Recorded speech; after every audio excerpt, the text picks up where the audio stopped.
നമസ്തേ. 2026 വിഷുഫലം. ചിത്തിര നക്ഷത്രം. ചിത്തിര നക്ഷത്രക്കാരെ സംബന്ധിച്ച്, കന്നിക്കൂറുകാരെ സംബന്ധിച്ച് ഏറ്റവും നല്ലൊരു സമയം തന്നെയാണ്.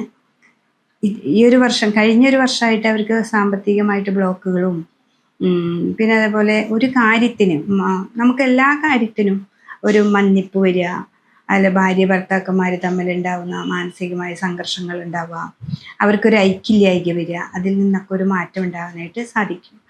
അവർ ഇപ്പോൾ ഈ ഒരു വർഷം നല്ലൊരു നമ്മളെ മനസ്സിലാക്കിക്കൊണ്ട്, ഇപ്പോൾ കുടുംബത്തിലാണെങ്കിലും ഭാര്യ ഭർത്താവും മനസ്സിലാക്കിക്കൊണ്ട് മുന്നോട്ട് പോകാനായിട്ട് സാധിക്കുന്ന ഒരു സമയമാണ്. തിരിച്ചറിവുകൾ വരുന്നൊരു സമയമാണ്. അതിന് ഈശ്വരാധീനം നന്നായിട്ട് വേണം നമുക്ക്. അപ്പോൾ അവിടെ ഈ ഒരു വർഷം നമുക്ക് വ്യാഴത്തിനൊരു മാറ്റമാണ്. വ്യാഴം 11-ലൊക്കെ വരുമ്പോൾ സാമ്പത്തികമായിട്ടൊരു പുരോഗതി ഉണ്ടാവും.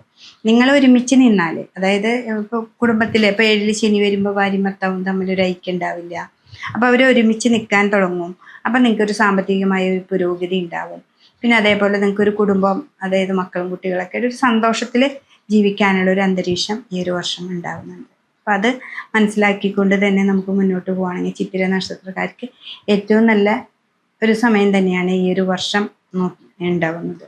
അപ്പോൾ ശിവൻ്റെ അമ്പലത്തിൽ പോവുക, ഉമാമഹേശ്വര പൂജ ചെയ്യുക, അത് ഞാൻ പറഞ്ഞു. അത് കഴിഞ്ഞ് ദേവീക്ഷേത്രത്തിൽ പോവുക.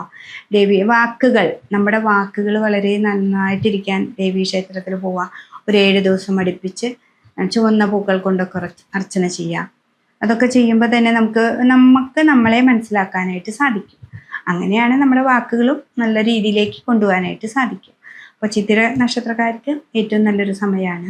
മനസ്സിലാക്കിക്കൊണ്ട് നമുക്ക് മുന്നോട്ട് പോകാനാണെങ്കിൽ ഈ ഒരു വർഷം നല്ലൊരു ഫലമാണ്.